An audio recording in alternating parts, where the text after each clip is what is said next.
अस्तित्व मूलक मानव केंद्रित चिंतन मध्यस्थ दर्शन भाग 4 अनुभव दर्शन अध्याय 2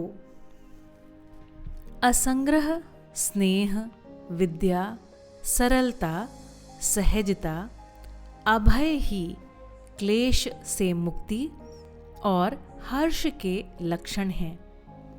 ये ही समाधान एवं समत्व के भी लक्षण हैं, जिनके अस्तित्व की निरंतरता पाई जाती है।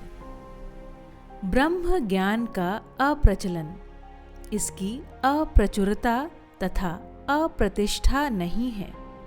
ये केवल इसके योग्य अधिकार अर्थात क्षमता, योग्यता, पात्रता के अभाव के लक्षण हैं। जो अस्तित्व में है, इसकी समझ न होने मात्र से इसमें अथवा इसकी कोई क्षति सिद्ध नहीं होती। अस्तित्व में पाई जाने वाली वस्तु के स्वभाव, धर्म, गुण एवं समुचित व्यवहार के अध्ययन तथा ज्ञान पूर्वक किए गए अभ्यास से ब्रह्मानुभूति योग्य क्षमता का विकास होता है। ब्रह्म ही सत्य, सह अस्तित्व ही परम सत्य, सह अस्तित्व में अनुभव ही समाधान, समाधान ही समत्व, समत्व ही आनंद है, आनंद ही अनुभव प्रमाण है, अनुभव ही व्यवहार और प्रयोग सहज प्रमाण है। उत्पादन समत्व नियम पूर्वक, व्यवहार समत्व न्याय पूर्वक, विचार समत्व समाधान पूर्वक एवं धर्म पूर्वक, अनुभव का समत्व ब्रह्म सहज व्यापकता में प्रत्यक्ष है। वस्तु, क्रिया, रचना और व्यवहार की स्थिति सर्वकाल में परिणाम एवं परिमार्जन पूर्वक विकास एवं जागृति के लिए व्यस्त है। ब्रह्म सत्ता सहज अस्तित्व देश कालाबाध है। इसलिए मानव परिमार्जनशील है। उसी में अधिकार व अनाधिकार, योग्यता और अयोग्यता अपेक्षाकृत प्रक्रिया से अभिप्रेत एवं अभिव्यक्त है। सभी परमाणु, ग्रह, नक्षत्रादि ब्रह्मावेष्टित ब्रह्म में समाहित एवं संपृक्त हैं। प्रत्येक इकाई गठन पूर्वक इकाई है। प्रत्येक गठन में समाहित प्रत्येक अंश के सभी ओर ब्रह्म है। ब्रह्म प्रत्येक इकाई व अंशों में पारगामी है। व्यापक सत्ता पूर्ण ही है, जिसकी अनेक संज्ञाएं हैं। आकाश और शून्य भी ब्रह्म सहज नाम है। ब्रह्मानुभूति पर्यंत कोई भी मानव परिमार्जन से मुक्त नहीं है। ज्ञानावस्था की समस्त इकाइयों का मूल लक्ष्य ब्रह्मानुभूति सहज प्रमाण ही है। ब्रह्मानुभूति ही सह अस्तित्व में अनुभव है। जीव और ज्ञानावस्था की इकाइयां जड़ तथा चैतन्य की संयुक्त अवस्था के रूप में जीवित और प्रकट हैं। जड़ ही विकास पूर्वक चैतन्य हुआ है। चैतन्य का तात्पर्य परमाणु का स्वयं में क्रियाशील, संवेदनशील व संज्ञानशील हो जाना ही है। जीवावस्था की इकाई में आशा का परिवर्तन तथा परिमार्जन, ज्ञानावस्था की इकाई में आशा, विचार, इच्छा और संकल्प का परिवर्तन एवं परिमार्जन प्रसिद्ध है। प्रत्येक चैतन्य इकाई अर्थात चैतन्य परमाणु अपने कार्य क्षेत्र सहित पुंजाकार में है। ज्ञानावस्था की प्रत्येक चैतन्य इकाई परमाणु समूह से मुक्त, आशा, विचार, इच्छा तथा संकल्प युक्त है, इसलिए यह बंधन और मोक्ष का कारण है। संवेदनाओं में ज्ञानेंद्रियों से आस्वादनापेक्षा बंधन की ओर एवं ब्रह्मानुभूति मोक्ष की अवस्था है। प्रत्येक परमाणु ब्रह्म में ओतप्रोत है, इसलिए संपूर्ण जड़ चैतन्यात्मक प्रकृति ब्रह्म में संपृक्त, नियंत्रित, प्रेरित, क्रियारत एवं संरक्षित है।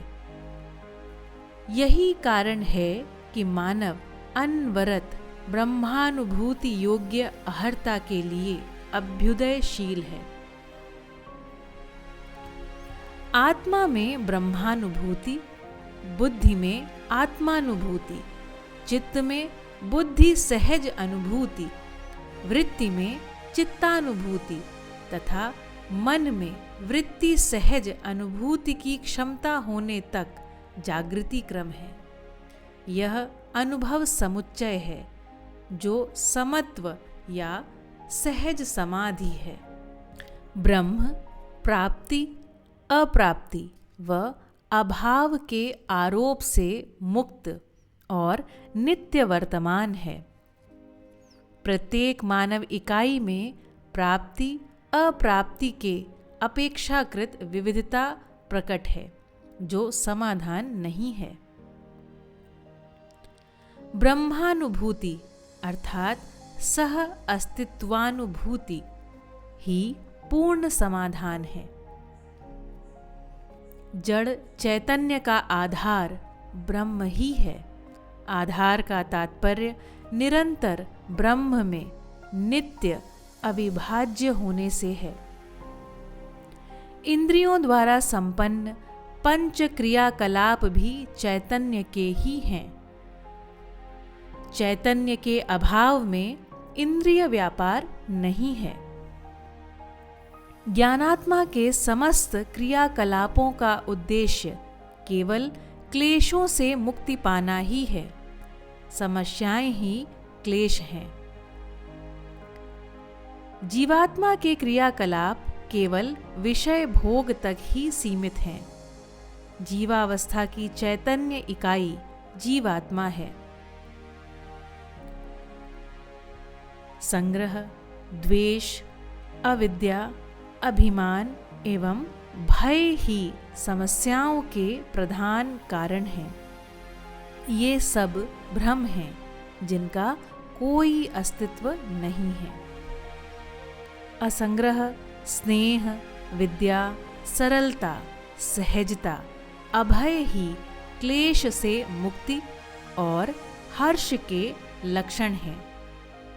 ये ही समाधान एवं समत्व के भी लक्षण हैं, जिनके अस्तित्व की निरंतरता पाई जाती है।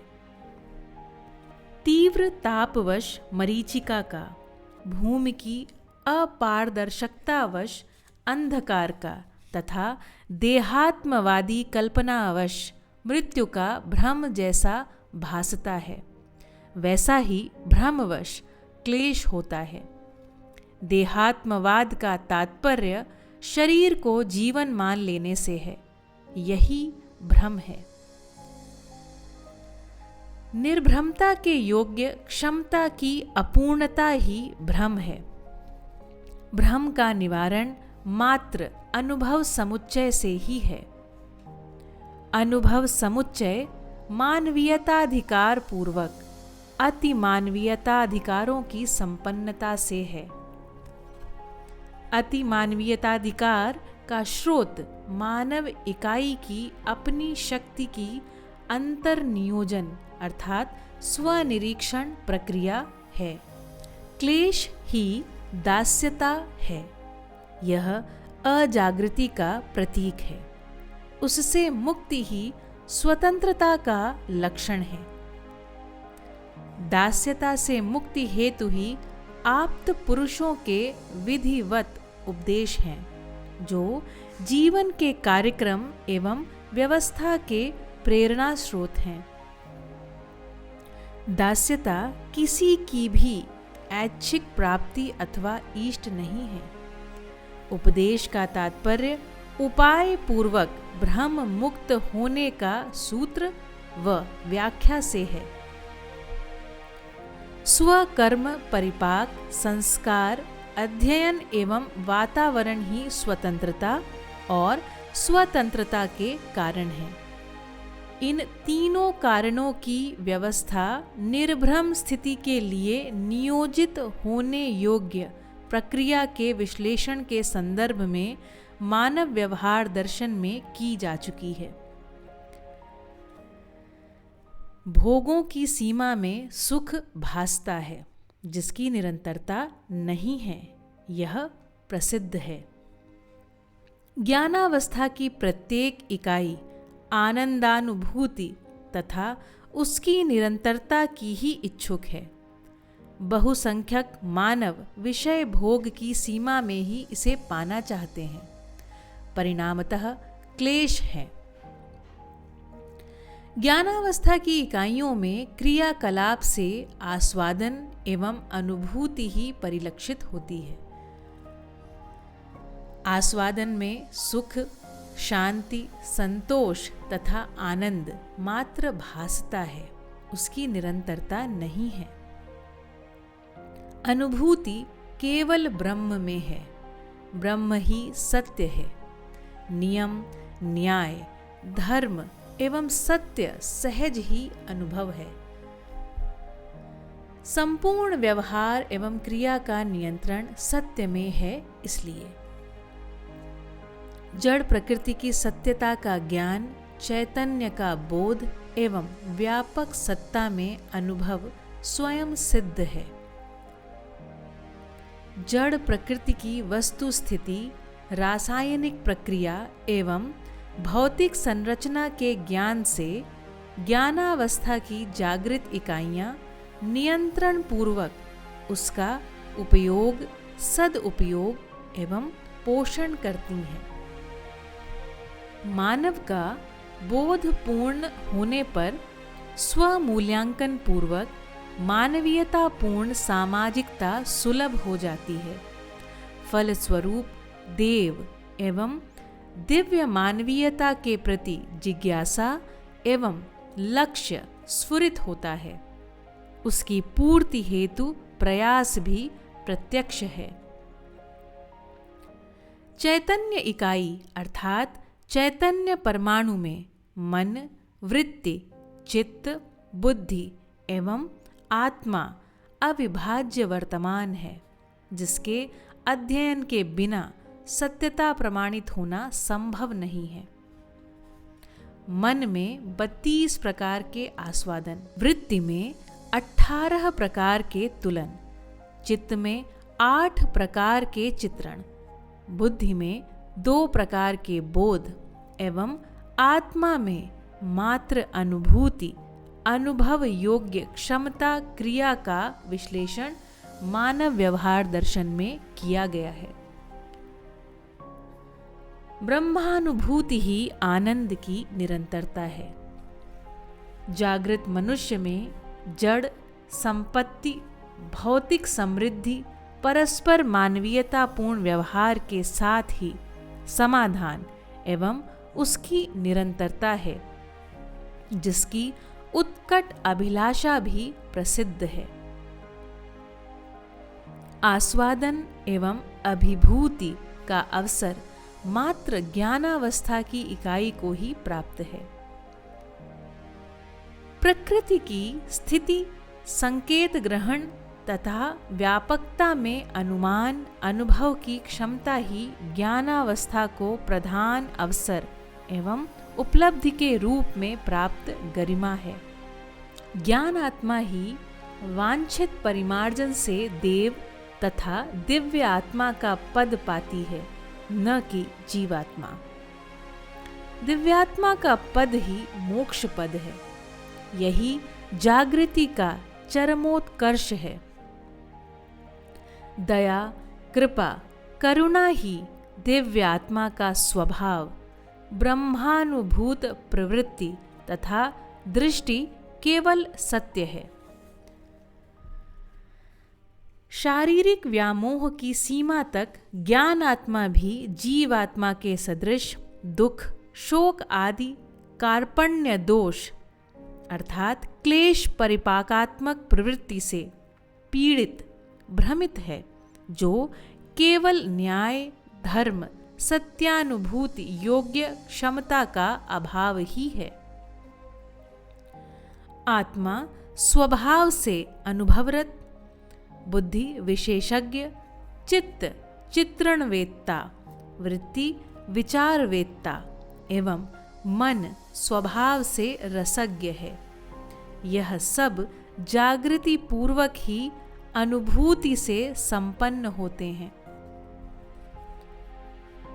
मनुष्य के स्थूल रूप को इच्छानुसार संचालित करने वाला चैतन्य पुंज ही ज्ञान आत्मा है एवं जीव शरीर को संचालित करने वाला पुंज ही जीवात्मा है। अनुभूति पर्यंत जागृति के प्रयास का अभाव नहीं है। साथ ही जड़ प्रकृति परिणाम एवं चैतन्य प्रकृति परिमार्जन प्रक्रिया से मुक्त नहीं है। वस्तु में गुण, रचना में परिणाम व परिवर्तन तथा चैतन्य में आशा, विचार, इच्छा में परिमार्जन प्रत्यक्ष है। जड़ पक्ष में परिणाम और परिवर्तन, चैतन्य पक्ष में गुणात्मक परिवर्तन और परिमार्जन क्रिया को पाया जाता है। वस्तु, पदार्थ, गुण सापेक्ष शक्ति, संरचना, आकार, प्रकार के परिणाम परिवर्तन का कारण विकास क्रम ही है। वस्तु के गुण एवं संरचना में परिणाम व परिवर्तन का कारण ही है उनका अस्थायित्व और अपूर्णता। पदार्थ तत्वतः परमाणु के स्वभाव गति के रूप में प्राप्त हैं। परमाणुओं की अनेक प्रजातियां प्राप्त हैं, जिन्हें भौतिक शास्त्र ने सिद्ध कर दिया है। चैतन्य परमाणुओं में गठनात्मक जातियां नहीं पाई जाती हैं, जिसके कारण उनमें गठन सीमा में विविधता नहीं प्रकट होती है। ज्ञानावस्था की इकाइयां निर्भ्रांत, भ्रांत तथा भ्रांताभ्रांत भेद से गण्य हैं। भ्रांत इकाइयां 4 विषयों के भोग के लिए, भ्रांताभ्रांत इकाइयां 3 ऐषणाओं के योग के लिए तथा निर्भ्रांत इकाइयां ब्रह्मानुभूति में तृप्त हैं। चैतन्य इकाइयों, चैतन्य परमाणुओं में गठन परिवर्तन नहीं है। जड़ परमाणुओं में ही गठन, गुण व रचना का परिवर्तन होना पाया जाता है। परमाणु में जितने अंशों के समाने की संभावना है, उतने अंशों के समाने पर गठनोपरांत चैतन्य होना और उन समस्त अंशों का अल्प, अर्ध व पूर्ण अभिव्यक्ति सहज क्रियाशीलता पूर्वक ही परिमार्जित होना पाया जाता है। मन, वृत्ति, चित्त, बुद्धि में परिमार्जन प्रत्यक्ष है। चैतन्यावस्था की इकाइयों में गठन पूर्णता संपन्न हो चुकी है, जिसके कारण मानव जीवन में 32 प्रकार के आस्वादन, 18 प्रकार के तुलन, 8 प्रकार के चित्रण, 2 प्रकार की बोध क्रियाएं और आत्मा में मात्र अनुभूति सिद्ध है। अंतर्यामी की संज्ञा से पारगामीयता के आधार पर व्यापकता सहज महिमा इंगित किया गया है। अंतर्यामी में अनुभूति से अभिमान समाप्त होता है। अभिमान भ्रम का ही अंश है। अंतर्यामी में बोध होने पर संसार को एक परिवार के रूप में आत्मीयता अर्थात अनन्यता पूर्वक स्वीकारता है। यही सर्व शुभ का सूत्र है। आत्मीयता ही परस्पर अपराधों तथा अपव्ययों का निरोधक और नियामक है। साथ ही न्याय, धर्म, सत्य के अनुसरण के लिए प्रेरणा प्रदायिनी है। परस्परता में अपराध एवं अपव्यय का अभाव ही सह अस्तित्व सामरस्यता है। जागृत मानव व्यवहार काल में सह अस्तित्व की कामना करता है व प्रमाणित रहता है। आत्मबोध के अभाव में अंतर्यामित्व में अनुभव ज्ञान होना संभव नहीं है। सत्ता में संपृक्तता का बोध ही अंतर्यामी सहज बोध है। आत्मा अनवरत मध्यस्थ क्रिया है। वह अधिक व कम से मुक्त है, आवेश से रहित है, शोक, मोह, भ्रम से मुक्त है। इसलिए आत्मा से प्रभावित बुद्धि, बुद्धि से प्रभावित चित्त, चित्त से प्रभावित वृत्ति, वृत्ति से प्रभावित मन ही उत्पादन, व्यवस्था और व्यवहार का नियंत्रण करता है। अन्यथा में व्यवहार और उत्पादन व्यवस्था द्वारा ही नियंत्रित पाया जाता है। जो दासता है, यही दूसरे को दास बनाने का प्रयास करता है। जिसमें जो होता है उसी का वह बंटन करता है। दासत्व 3 रूपों में परिलक्षित होता है। पहला व्यवहार दासत्व, दूसरा कर्म दासत्व, तीसरा विचार दासत्व। दासत्व में क्रम से न्याय, समाधान और अनुभूति योग्य क्षमता संपन्नता प्रमाणित नहीं होती है। आत्मा मध्यस्थ क्रिया की प्रतिष्ठा से प्रतिष्ठित है। मध्यस्थता ही समाधान, समाधान ही न्याय, न्याय ही मध्यस्थता या समत्व है। अनुभूति योग्य अवसर मनुष्य को प्राप्त है। इसलिए आत्मा इकाई के गठन के मध्य में स्थित पाई जाती है, अतः वह मध्यस्थ क्रिया है।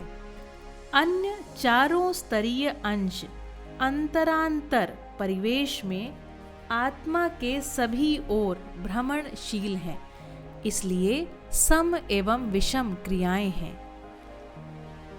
इकाई का नियंत्रण मध्यस्थता में ही है। जड़ क्रिया का नियंत्रण नियम में, सामाजिकता का नियंत्रण न्याय में, आशा, विचार एवं इच्छा का नियंत्रण समाधान में, अनुभव का नियंत्रण ब्रह्मानुभूति में ही है। अनंत क्रिया समूह ही प्रकृति एवं विराट है। प्रत्येक क्रिया विराट का एक अंश है। प्रत्येक परमाणु भी एक सूक्ष्म विराट है। लक्षण पूर्वक ही नियम, न्याय, समाधान व अनुभव दर्शन है। नियम में अपरिणाम, अपरिवर्तन, अपरिपाक, न्याय में असंदिग्धता, धर्म में निर्विषमता एवं सह अस्तित्व, समाधान में स्वर्गीयता व समृद्धि है और अनुभव में आनंद की निरंतरता है। इसके लिए ही मानव तृषित है। नियम, न्याय, धर्म, सत्य शब्द भी ब्रह्मानुभूति सहज अर्थ को इंगित करते हैं। इन सब में व्यापक ही इंगित है, व्यापक पूर्ण ही है। जागृत मानव में स्वतंत्रता ही समाधान, समाधान ही समत्व, समत्व ही सहज समाधि, सहज समाधि ही आनंद, आनंद ही जीवन जागृति और जागृति ही स्वतंत्रता है। स्वतंत्रता की कामना प्रत्येक मनुष्य में विद्यमान है। जड़ प्रकृति के साथ नियम पूर्वक उत्पादन, समाज में न्याय पूर्वक व्यवहार, स्वयं में समाधान पूर्ण विचार एवं सत्ता में अनुभव पूर्ण क्षमता से संपन्न होना ही मानव इकाई की परम जागृति है। यही स्वतंत्रता का आद्यांत लक्षण है। स्वतंत्र मानव इकाई जागृति सहज प्रमाण है तथा अन्य उसका अनुसरण करने में या पूर्ण जागृति के निकट है। जागृति पूर्ण मानव इकाई अन्य के अभ्युदय के लिए सहायक है। स्वतंत्र मानव इकाइयों की संख्या वृद्धि हेतु मानवीयता सहज व्यवहार, उत्पादन तथा व्यवस्था का अध्ययन व आचरण की एक सूत्रता आवश्यक है। मानव इकाई पूर्ण जागृति पूर्वक ही अनुभव वेत्ता सिद्ध हुई है। जड़ अवस्था से विकास पूर्वक चैतन्य अवस्था प्राप्त होती है। ये चैतन्य इकाइयां ही जीवात्मा तथा ज्ञान आत्मा के प्रभेद से गण्य हैं। मनुष्याकार शरीर को ज्ञान आत्मा अपनी आशा, विचार एवं इच्छानुसार संचालित करता है। जीवात्मा मनुष्येतर पशु पक्षी आदि जीव शरीरों को आशानुरूप संचालित करता है। ज्ञान आत्मा ही जागृति पूर्वक मनुष्यात्मा, देवात्मा या दिव्य आत्मा में गण्य है। क्रम से इन्हीं को मानव, देव मानव और दिव्य मानव की संज्ञा प्रदान की गई है। दिव्य मानव को ब्रह्मानुभूति, देव मानव को ब्रह्म प्रतीति और मानवीयतापूर्ण मानव को ब्रह्म का आभास और अमानव में भी ब्रह्म भासता है। इसलिए जिनको चार विषयों में भोग अतिभोग करते हुए सुख भासता है, जिसकी निरंतरता नहीं हो पाती है, यही अमानव में जागृति सहित अपेक्षा है। आनंद की निरंतरता की आशा, आकांक्षा और जिज्ञासा मानव में पाई जाती है। जागृति पूर्वक ब्रह्मानुभूति के लिए मनुष्य प्रयासरत है। इसलिए क्रिया तथा ब्रह्म में लक्षण भेद है।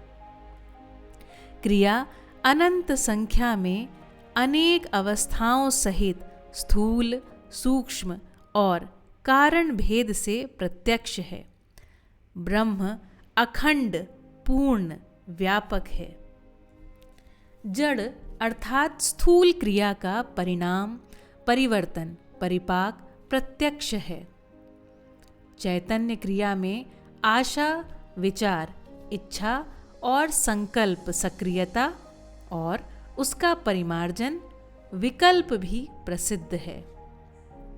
सत्यानुभव योग्य क्षमता, योग्यता, पात्रता से परिपूर्ण होने तक स्वीकृति रूपी परिपाक, परिमार्जन और जागृति सहज विकल्प की श्रृंखला बनी हुई है, जो पूर्णता एवं स्वतंत्रता हेतु मार्ग है।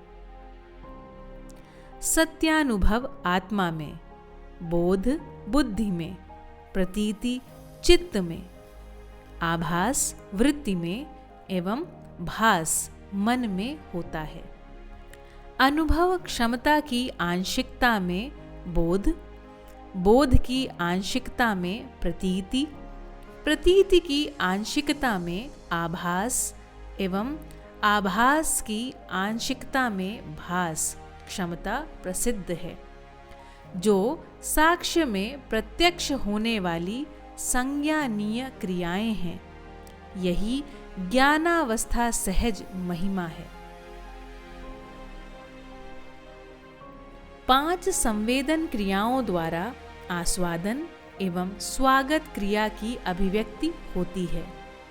स्वागत भाव पक्ष का बोधपूर्वक अनुभव भी होता है। स्वागत एवं आस्वादन क्रिया मानव में प्रसिद्ध हैं। स्वागत भाव में अनुभव के लिए, आस्वादन भाव में भोगों के लिए अनुमानांकुर हैं। भोग पूर्वक आस्वादन केवल जड़ पक्ष में से के लिए है। अनुभवाकांक्षी स्वागत भाव सत्य में ही है। लोक सत्य, वस्तु स्थिति सत्य एवं वस्तुगत सत्य के रूप में तथा व्यापक स्थिति पूर्ण प्रसिद्ध है। यह प्रमाण सिद्ध है। दर्शन क्षमता की अपूर्णता की स्थिति में अनुमान, अध्ययन और अनुभव के लिए प्रयास का उदय होता है। लक्षण और लक्ष्य के योगफल में अनुमान का उदय होता है। विज्ञान एवं विवेक ज्ञान ही प्रमाण है, जो अनुभव, समाधान, व्यवहार व प्रयोग ही है। वस्तु स्थिति सामयिक सत्य है। काल, क्रिया, परिणाम से मुक्त नित्य सत्य ब्रह्म ही है। संवेदनाओं के आस्वादन की अपेक्षा में स्वागत भाव का अधिक हो जाना ही जागृति की ओर गति है। इसके विपरीत भोगों में प्रवृत्ति है, जो अजागृति व ह्रास का लक्षण है। आत्मा कारण अर्थात मध्यस्थ क्रिया है। अस्तित्व एवं आनंद ही उसका आद्यांत लक्षण है। ज्ञानावस्था में मानवीयतापूर्ण मनुष्य ही उत्पादनशील, व्यवहारशील, विचारशील एवं अनुभवशील इकाई है। मनुष्य में कार्य, व्यवहार काल, विचार काल एवं अनुभव काल प्रसिद्ध है। उत्पादन, व्यवहार एवं विचार की उपादेयता अनुभव की आशा एवं आकांक्षा में ही है। ब्रह्म के अतिरिक्त और कोई सत्ता नहीं है। मानव अपने से कम विकसित के साथ उत्पादन, समान के साथ व्यवहार, अधिक श्रेष्ठ का सानिध्य और व्यापकता में अनुभव करता है, करना चाहता है या करने के लिए बाध्य है।